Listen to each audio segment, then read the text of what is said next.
In the headlines, 4 members of PDP National Working Committee returned over 122 million naira as party says money was housing allowance.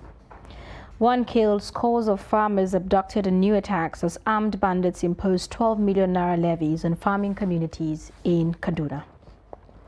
Telecommunications operators threatened to disrupt unstructured supplementary service data over 80 billion naira debt.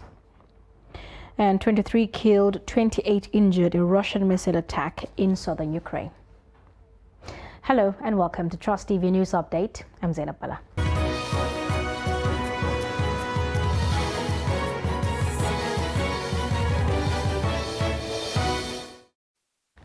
Hello and welcome. At least 4 members of the People's Democratic Party's National Working Committee have returned about 122.4 million to the party. In separate letters to the PDP, the NWC members said the monies had been paid into their account without their knowledge. The money was said to be part of the over 10 billion realized by the party from nomination fees paid by aspirants. The NWC members who returned the money are the National Vice Chairman, Southwest, Olushola Olagunogo, and Deputy National Chairman, South Tofik Arakbaja, National Vice Chairman, South Chief Dan Obi, and National Women Leader, Professor Stella Ofaote. While Adagudo Obi and Efauto got 28.8 million each, Arakbaja was paid 36 million. In a letter to the PDP leadership notifying PDP Chairman Iyorchia Ayu of returning the money, Obi said he received the credit alert with shock and surprise. Chief Dan Obi said he was shocked and surprised after discovering he had been paid 28.8 million by the PDP. Efauto in her letter claimed that when she inquired about over 28 million paid to her account, she was told by the office of the PDP National Treasurer that the amount was for house rent for 2 years as NWC members. Now, reacting, the People's Democratic Party, PDP, has refuted allegations of bribery of over 122 million returned by some members of the party's National Working Committee, saying the funds were for housing allowance. In a statement on Friday, the National Publicity Secretary of the PDP, Depo Olugunagba, described reports about the money in some sections of the media as unfounded. The statement says, as quote, the NWC has noted that this misleading report stemmed from an unfounded publication by a particular media outlet, which suggested that the housing allowance, an entitlement duly approved and paid to national officials and staff of the party, amounted to bribery. For the avoidance of doubt, the PDP states in an unequivocal term that no funds were paid into the account of any member of the NWC as a bribe for any purpose whatsoever, for that matter. Olunagba explained that the housing allowance being referred to went through the due process of the party in line with the conditions of service and entitlement of the staff and principal officers of the party. The PDP therefore urges all members, teaming supporters and the general public to disregard the report and misleading insinuation, which are clearly designed to malign the PDP, cause disaffection and distract our party from our mission to rescue, build and redirect our nation from the misrule of the All Progressive Congress. Moving on, President Muhammadu Buhari says the resigning of the peace accord with former President Goodluck Jonathan and other presidential candidates in the build-up to the 2015 elections contributed largely to the peaceful outcome of the polls. The president met with members of the National Peace Committee led by former head of state General Abdulsalami Abubakar on Thursday at State House Abuja after the signing of the first National Peace Accord by presidential candidates in the 2023 elections. The president expressed the hope that ratifying the accord will commit political parties, aspirants and their supporters to peaceful conduct of their campaigns, devoid of ethnic, religious and hate speeches that could mar the upcoming elections. General Abubakar, retired, who briefed the president on the activities of the committee, said members had met with various stakeholders, including the Independent National Electoral Commission, INEC, and the heads of security agencies who had given assurances of their preparedness to conduct the polls credibly. You are all aware that credible, free and fair election can only be achieved in a peaceful environment. The signing of the Electoral Act 2021 as amended with landmark provisions underline my resolve for transparent and all-inclusive electoral processes. It is my expectation that all the signatories to the peace accord and their supporters will abide by its content and spirit.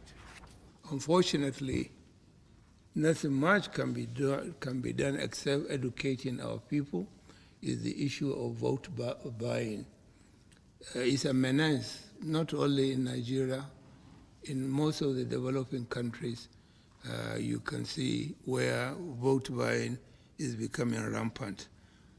So as much as possible, we and the NGOs are trying to tell people, yes, if somebody is giving you money, take the money, but vote by your conscience. Don't sell your votes. The Birnungwari Emirate Progressive Union says bandits have asked residents in 4 communities in Birnungwari local government area of Kaduna State to pay 12 million before they can access their farms. According to a statement on Thursday by the chairman, Beppo Ishak Kasai, said the bandits have given the farming communities until September 30th, 2022 as deadline to meet their demand. He said the bandits have increased attack on the communities, adding that the 6 people kidnapped at the farm center on Saturday from Kwaga community were released on Wednesday after giving the bandits 20 measures of rice, 20 measures of beans, 25 liters of red oil, 25 liters of groundnut oil and recharge card of 10,000 naira. He said a farmer was killed at Shiwaka community on Tuesday after being tied to a tree, and more than 20 people were kidnapped on Wednesday at different farms in Jangali and Kwaga areas. He, however, called on the government to intervene in the situation to enable farmers access to their farmlands without fear of attack. The Office of the Accountant General of the Federation has accepted to accommodate the Academic Staff Union of Universities' peculiarities allowances in the Integrated Payroll and Personal Information Payment System, IPPIS. Acting Accountant General of the Federation, Okoliabo Silva, said this at a meeting of the union with the Minister of Labour and Productivity, Dr. Chris Ngige, and the leadership of the House of Representatives on Thursday in Abuja. Silva said that if there were peculiarities allowances in ASU's pay, what needed to be done was to incorporate them into the platform, adding that the Office of the Accountant General was willing to incorporate ASU's peculiarities.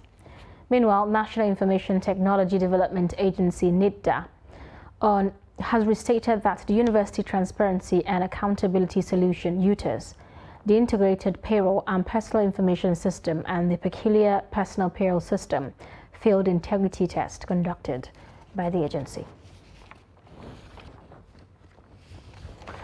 Now, the federal government will continue to clamp down on illegal boat operators in the country's waterways to check the rising incidents of boat mishaps on the country's waterways.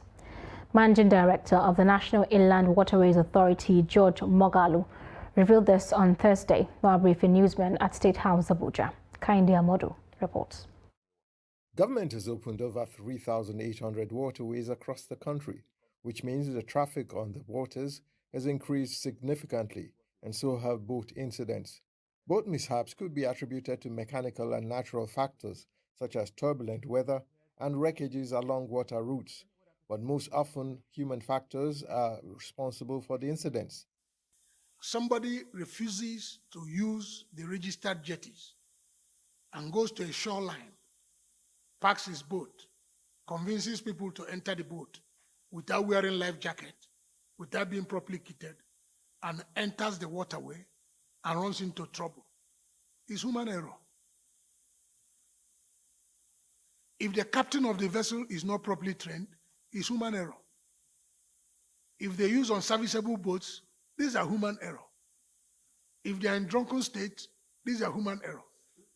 So each of these activities have its own penalty. To limit such incidents, penalties are often meted out on erring boat operators. There are punishments. And we cannot relent because we are talking about people's lives. And that is why jetties, we register jetties. Jetties are registered. You don't just build a jetty. There's a presidential committee that approves jetty, that approves the license. So when you finish That committee will come and inspect. If they are satisfied, they issue you license for those private jetties. Apart from the ones we are building ourselves and certifying. The authority is also ensuring the regulation of inland navigation and is urging state governments to join hands with it to manage waste along waterways to avert issues of flooding. Flooding usually takes place when the water route is silted.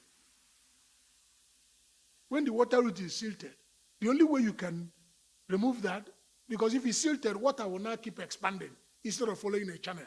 So the only way you can address that is to make sure you dredge open the channel, and the water will follow that channel and go. So we'll continue doing the dredging. We are doing maintenance dredging.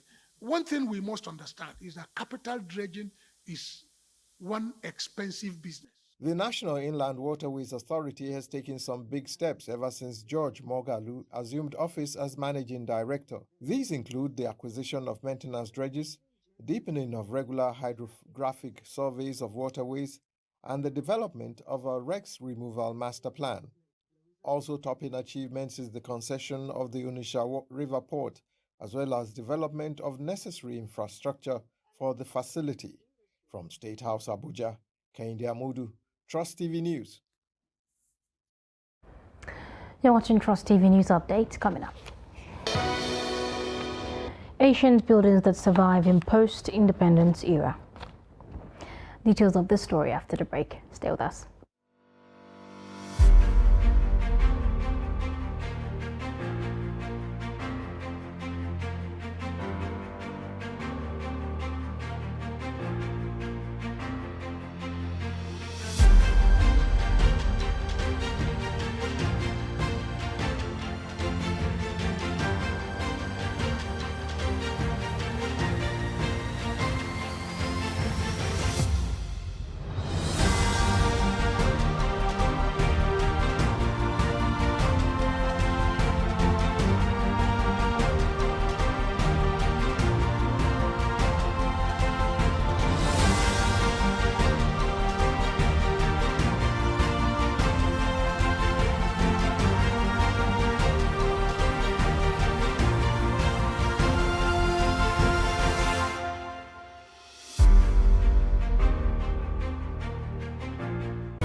Welcome back. If you are just joining us, this is Trust TV News Update. Our top stories.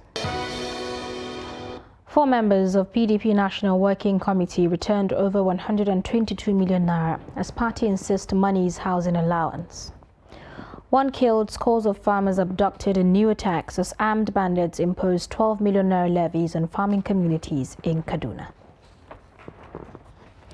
Moving on, Nigerians have been called upon to elect credible leaders that would turn the fortunes of the country around. The call is part of expectations from Nigerians as they look forward to the nation's 62nd independence anniversary. Kabir Lawal reports. Nigeria, a country with diverse ethnic groups, gained independence from Britain in 1960. Since then, it has passed through military regimes after attempts at establishing a republic were thwarted time and time again. Democracy was finally restored with the establishment of the Fourth Republic, which has been Nigeria's witness as unbroken 24-year era of democracy. As the nation counts down to another independence anniversary, it is a mixed bag of feelings for many, especially with the present economic challenges. Serious and people of good heart for Nigeria. Those who have Nigeria at heart. Those who want to salvage Nigeria.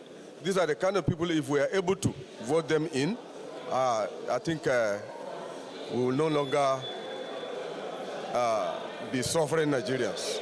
Well, I can say previously we are doing well, but for now, I must say, and truthfully, without missing word, our economy has taken a backstage. The loophole purely is that probably we don't have monitoring institutions, or our institution has not been strengthened so that they can be holding our government officials and our civil servants and our politicians accountable.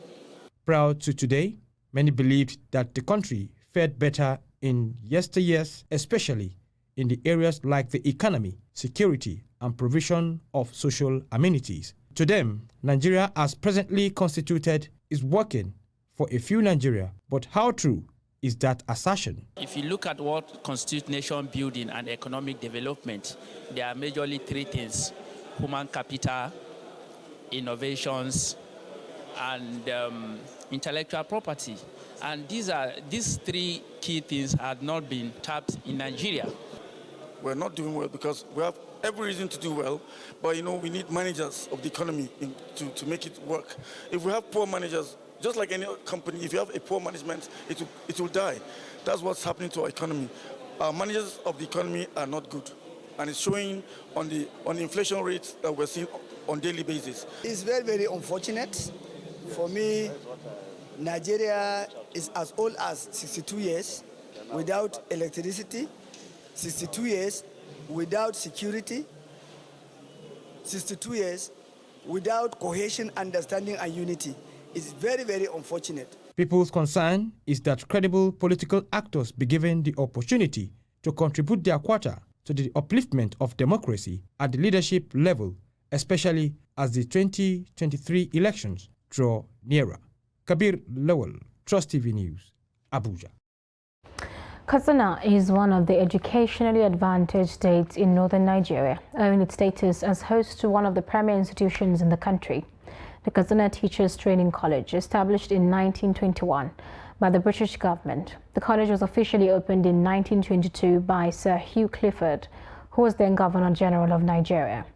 In this special report, Abdullahi Ahmadi takes a look at the role played by this historical building in the development of Nigeria.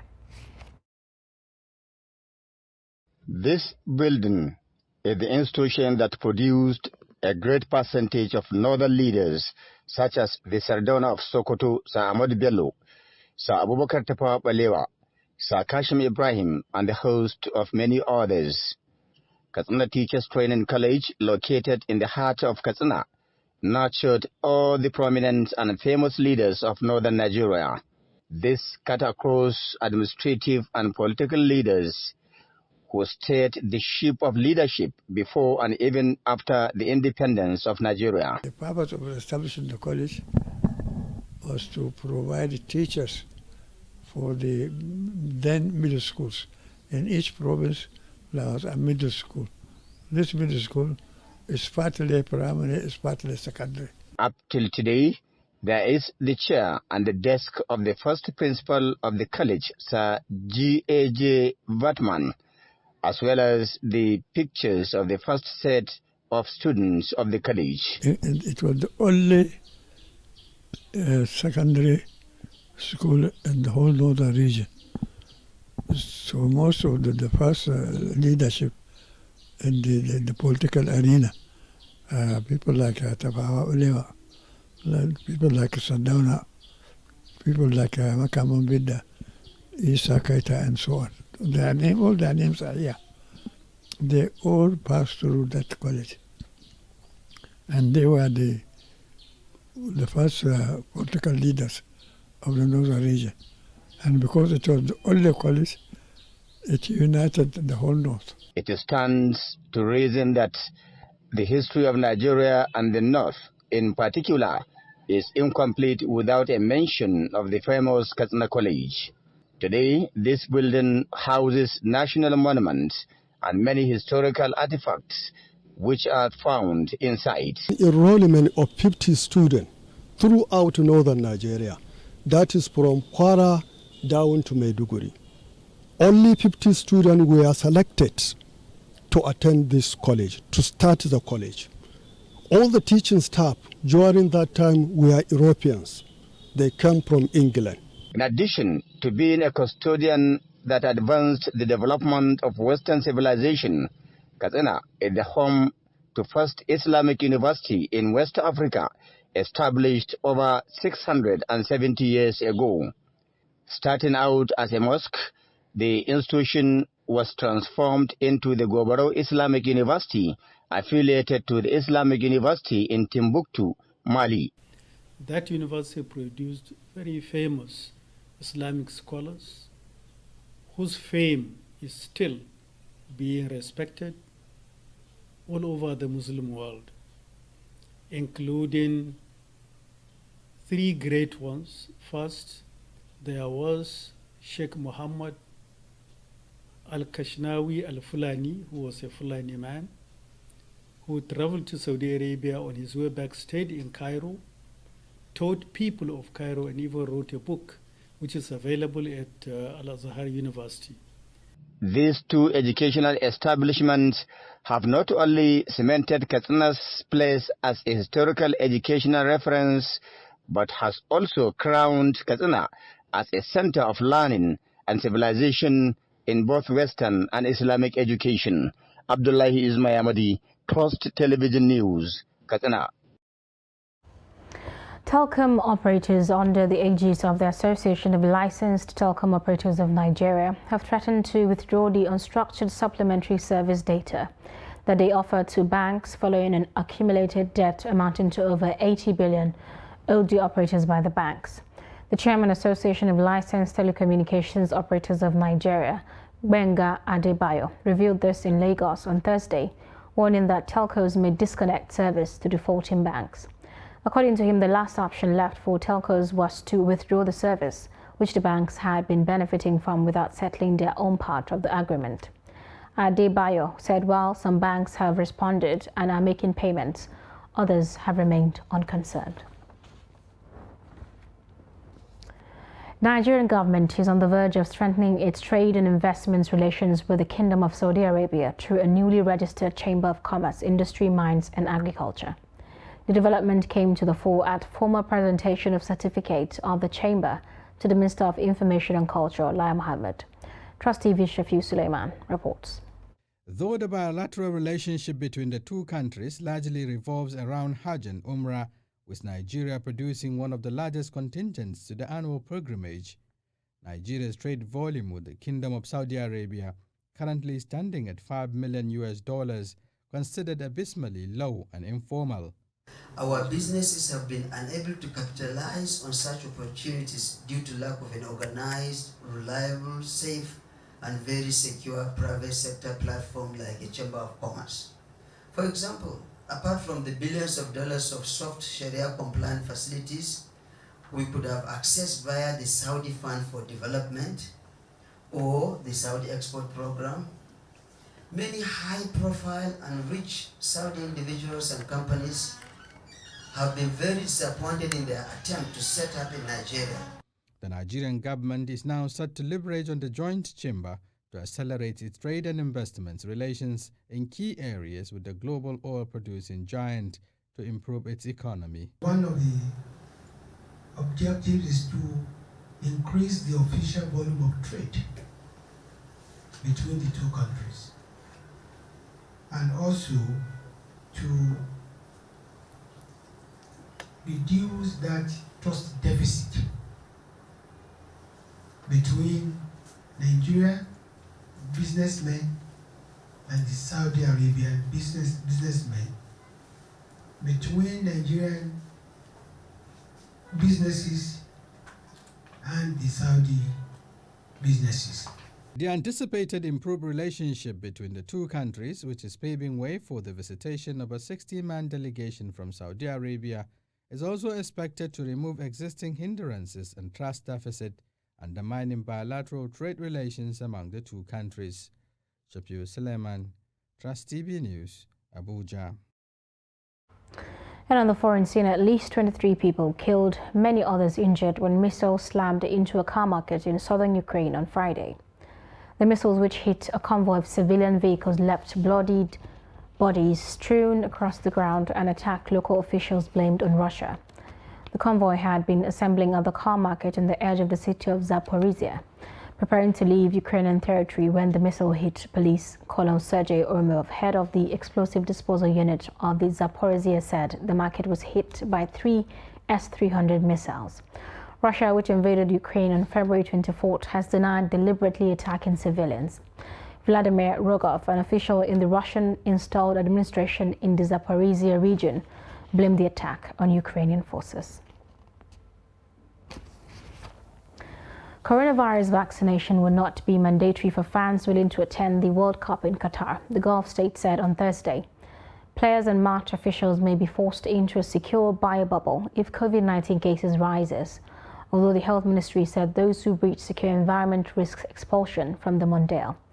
The 29-day tournament will be the first major global sporting event with fans gathering since the pandemic began in December 2019, which has claimed more than 6 million lives. Over 1 million people have been predicted to attend the World Cup in Qatar, while football's governing body FIFA said the World Cup could be used to ascertain that the world is getting over the devastating pandemic. And that's it on News Update. Do not forget to follow us across all our social media platforms. I'm Zainab Bala. Thank you for watching.